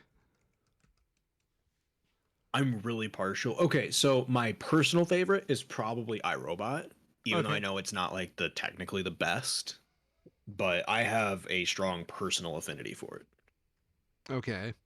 Well, you're wrong, but go on. Oh, I know. It's like objectively a bad movie, but for me in my life, when it came out, I was reading some of the novels based on Asimov's actual books, like stuff set in the same universe. God, it's been so long since I read it. I don't even remember like the actual details of it, but it was like I was deep into those concepts in that space, and to have a movie based on the same kind of ideas come out at the same time was cool, and it had a lot of good actors in it, and I enjoyed it a lot. And it always, I always go back and enjoy watching it because of that reason, even though it is like objectively not a good movie. I enjoy watching it because I think it's fun. I mean, I'm going to be a normie and say Pursuit of Happiness for my Will Smith pick. It's just Pursuit of Happiness is really fucking good. That's like, I gotta look at the list here. Okay, you want to know how good Pursuit of Happiness is? My teacher in high school for financial, like, personal finance class made us watch The Pursuit of Happiness. Oh yeah, no, it is very good. Yeah. I would say, where the hell, can I do it in yes, I can. And then will it let me sort by audience score? Yes, it will. They really don't make movies like this anymore. So Pursuit of Happiness is top tier. Yeah. Very good. But Bad Boys is also really fucking fun. I've never seen that movie. My dad has it though.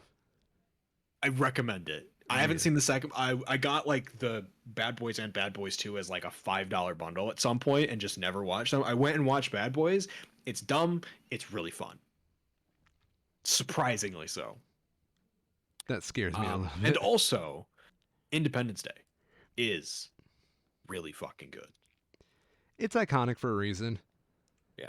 Will Smith in Independence Day did an amazingly good job, I will say I he was my think. favorite actor in that. Yes. Although, So like in terms of like objective, what is the best movie Will Smith has been in? Pursuit of Happiness. Which movies that Will Smith is in that I enjoy? It's probably iRobot, Independence Day, and then Pursuit of Happiness. I forgot Jeff Goldblum was in Independence Day, and I kind of Right? want a Jeff Goldblum and Will Smith buddy cop movie.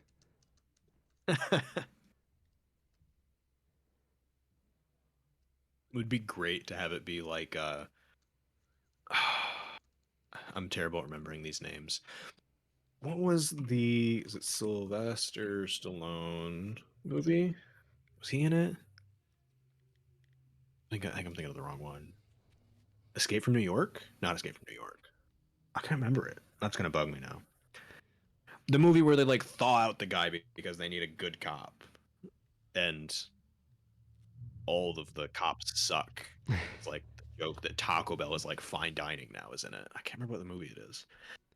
But I would love to see like a twist on that where they have Will Smith as like the cop that they need, not the one that they want, kind of thing. Yeah. And Jeff Goldblum is like current day Jeff Goldblum as the partner with it.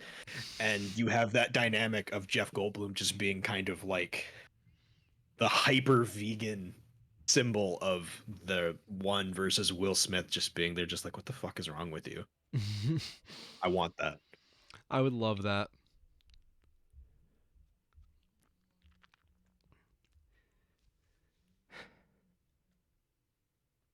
Man, why are actors like not in good movies anymore? Right?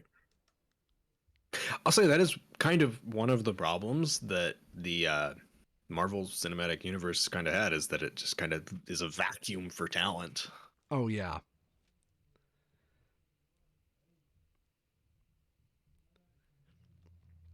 I'm going through Tobey Maguire's filmography, and I didn't realize he was in Boss Baby.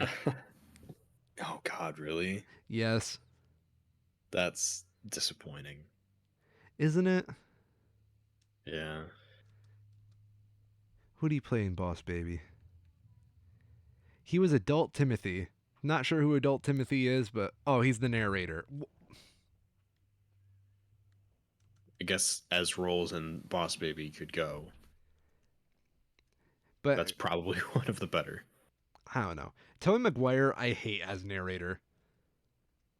Oh Like yeah, I don't think it's a good choice, but like, he's got like such a vulnerability to his voice that I don't trust him telling me stuff because it sounds like he's lying.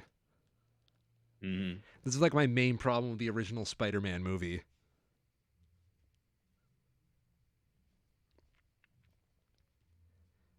Who am I? Are you sure you want to know? I think someone's gonna get sued for this. What do you mean? There's a movie coming out on November 12th that I've heard literally nothing about called Apex. Okay. Has Bruce Willis and Neil McDonough. And the description for it is serving a life sentence for a crime he didn't commit. Ex-cop Thomas Malone is offered.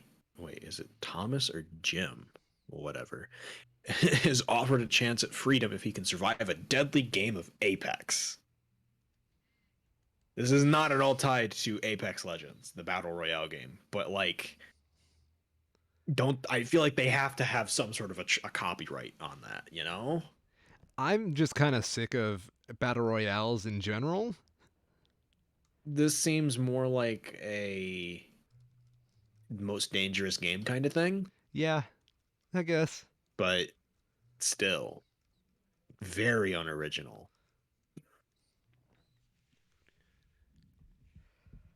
Everything is unoriginal nowadays. Yet another Bruce Willis phones it in movie, I'm sure.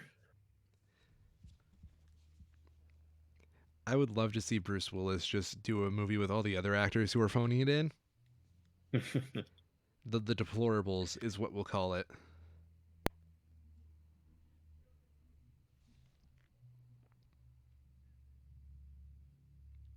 You still there? Yeah, I'm still here. Okay, there was like this I'm weird. watching a quick bit of the trailer here. There was like a weird sound on my end, and everything just went out. Oh, gotcha. Yeah. Anyway, I found the script to the original Spider-Man on the internet. Yep. It's beautiful.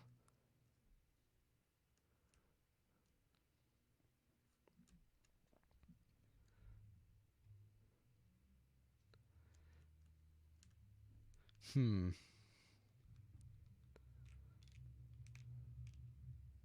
Any juicy details? No. No. It's literally just a transcript of the movie. Oh, damn. Who would have seen this coming? I know. Do you want to act out this movie with me real quick? I can send you the script. Not really. You can be Spider-Man. I don't know if I want to. I can play a mean Mary Jane Watson. Oh, no. Only if you let me be Green Goblin, though. I want to overact that. Oh, no. Oh, there's the line. You know, I'm something of a scientist myself. Mm. I love how the script refers to him as Norman Osborn / Green Goblin. They gave it away. I know. Spoilers. Seriously. Some of us haven't read that far in the script, thank you. I would love to see like a website that has just unused script drafts of movies. Yep. That is how the paparazzi could really earn their dollars.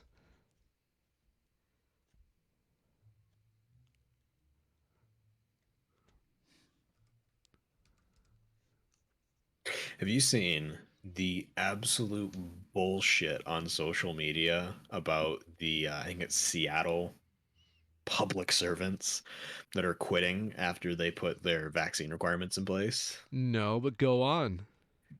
It is hilariously dumb. So I'm pretty sure it's Seattle or Portland, one of the two. It's basically the same thing though, so I don't really care which one it is.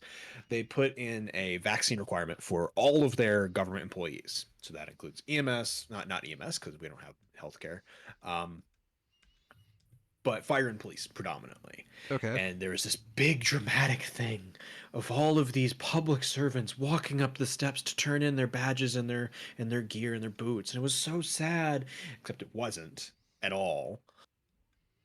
And then afterwards, they started to do like this publicity stunt. Oh, instead we're gonna serve food to the homeless kind of thing. Go on. with with this just blatant pure publicity stunt garbage.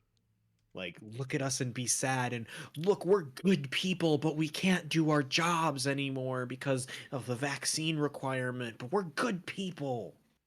It's like, come on, just fuck off. Oh yeah, dude. And of course they're serving food with literally no anything. Tell me more. Like no, of course no masks because they're not vaccinated, but like you're serving food to people and you're not even wearing gloves, like basic food handling courtesy, and they're not even following that. Dude, don't you know? The government just invented germs to try and kill us. Yeah, apparently. Government control. Are you aware of the Let's Go Brandon? No, I'm not. Let's not talk about that. Okay. It's really annoying. So apparently there's like some NASCAR thing where out of nowhere someone in the stands started a crowd chant that said "fuck you, fuck Joe Biden." Okay. And some ESPN commentator said, "Oh, they're cheering on Brandon. They're saying let's go Brandon." And it was very clearly them just saying "fuck Joe Biden." Wow. Yeah. I don't get it, but okay. Jeez. Because when I spend like $50 on a sports ticket, I'm going to go there and start screaming my political opinions. Yeah. Yeah.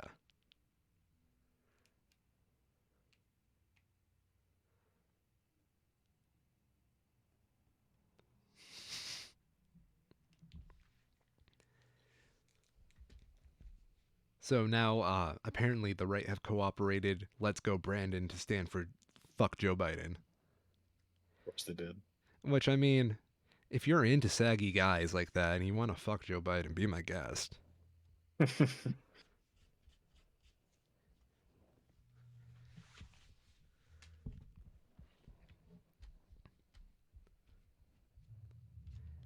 Is there anything else we can cover today?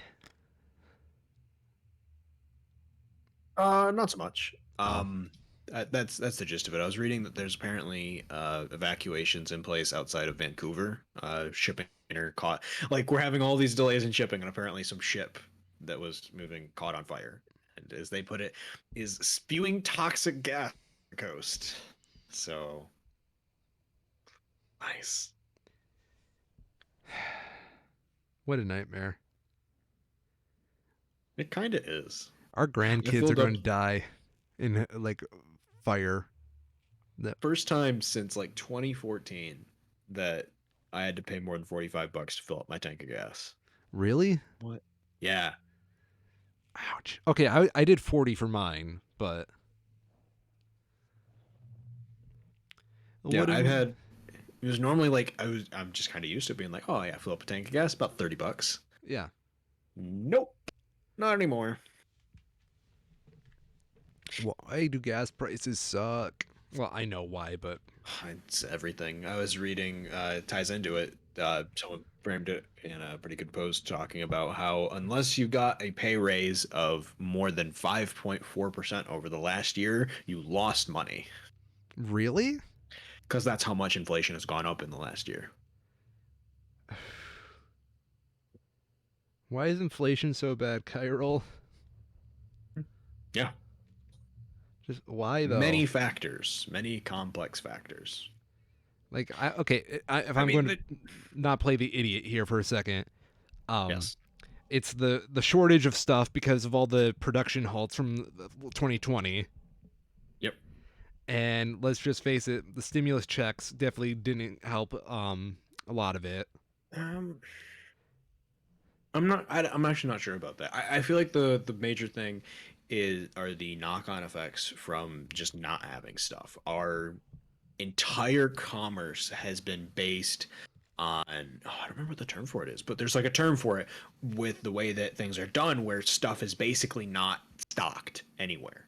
Yeah, It's in such razor thin margins that it's delivered to the place that it's sold, it's put on the shelves, and it's sold in a much shorter amount of time than it ever has been in the past.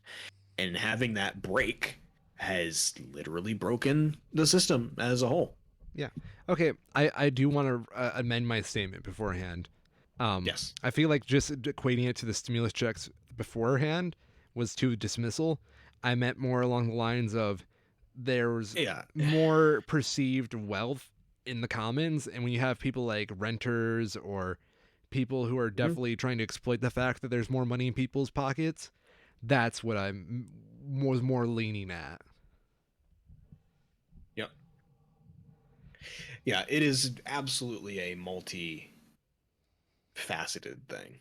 Yeah, which I don't even think the stimulus checks should even matter at this point anymore. Yep. Because they're either spent or they're saved. There's no in Oh between yeah. anymore. Yep.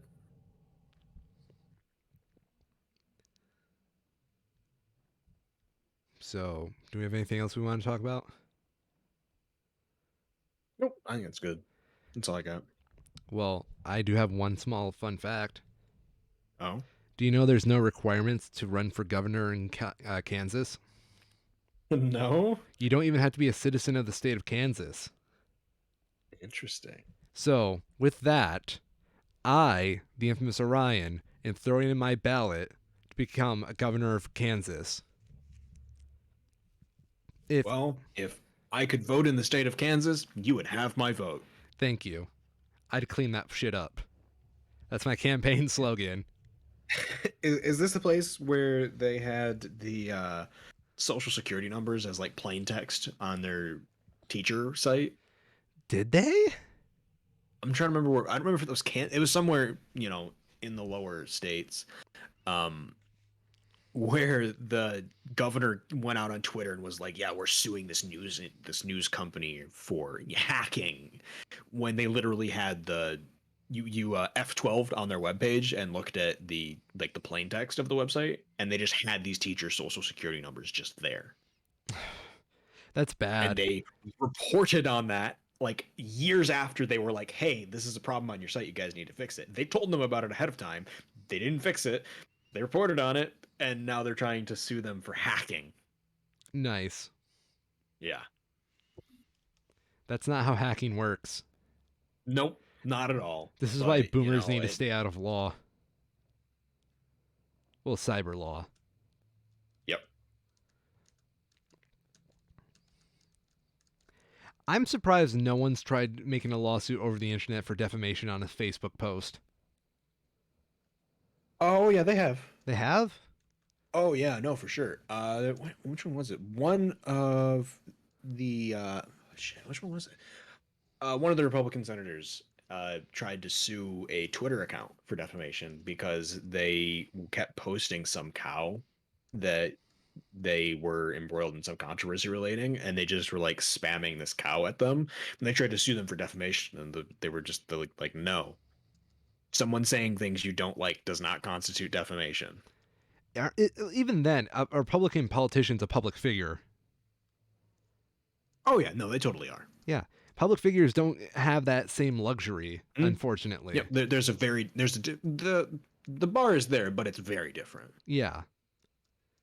But yeah, once you get into public figure, it's kind of free season, open season. Yeah, exactly. Why do you think I make this show as shitty as possible so we can still talk shit on people but still can file for defamation lawsuits? Mm-hmm. One other quick thing. What's up? The GTA remastered trilogy was announced. Oh, yeah. Go on. I couldn't really care less about it, but it's there. It seems like such a cash grab. I think it looks like shit. Yeah. It was. I've seen people that are just like, oh, it's trying to be the same thing, but with just better resolution. It's just like, no, it just looks like shit. Like, why would you want that? Yeah. Like, it doesn't look stylized. It just looks rushed. It looks cheap. It looks like they literally just tried updating the models and that was it. By the way, did you see I had a tweet blow up? Yours? I did. I don't think I did. Which one was that? I'll send you a screenshot. But Yeah. I tweeted at a Marvel writer because they had a continuity issue in like a Thor book recently where Thor lost his hammer. But in a panel, he had the hammer back in his hand where he wasn't supposed to. So I tweeted out this was obviously a play that it's an emotional support hammer for Thor. And that blew up on comic Twitter. Nice. I even got the writer of the book to give me a no prize, which is kind of a thing in Marvel culture for fans. What's that? It's basically a satirical prize where they're like, hey, you did our job for us. Congratulations. You solved the plot hole. Yeah. That's pretty good though. Oh, yeah. I love it. Stanley used to actually mail out blank envelopes saying, here's your no prize.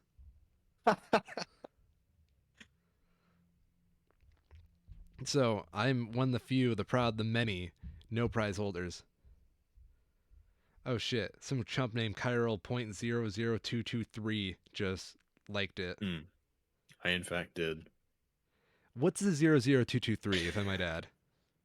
It's kind of tragic actually. In the Rainbow Six community, one of the most well-known caster very tragically died last week. Okay. In a single car accident. And that is the sensitivity setting that he pioneered as like the one that was the best at the time. Oh, So it's just very sad. that's sad. A lot of people are doing it, so I was just like, yeah, why not? So now I have 74 likes on this stupid tweet I composed during my lunch. It's a good tweet. Thank you.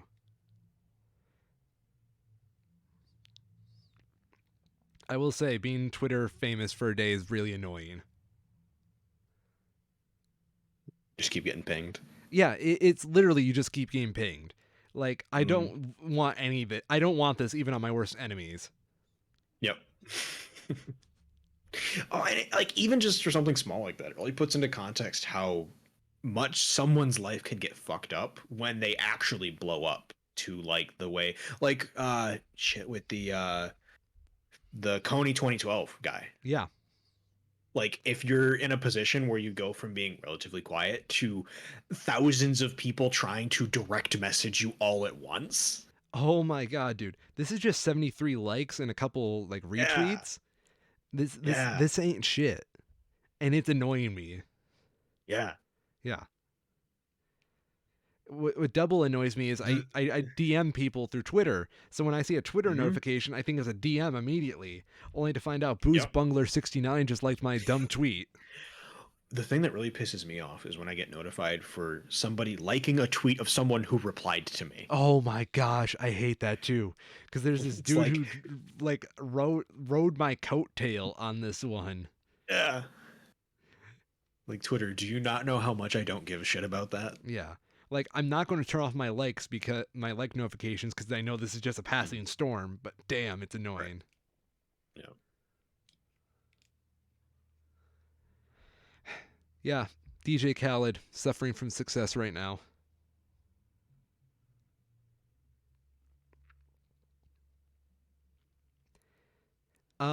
Yeah. So, do we have anything else for the show today? Nope.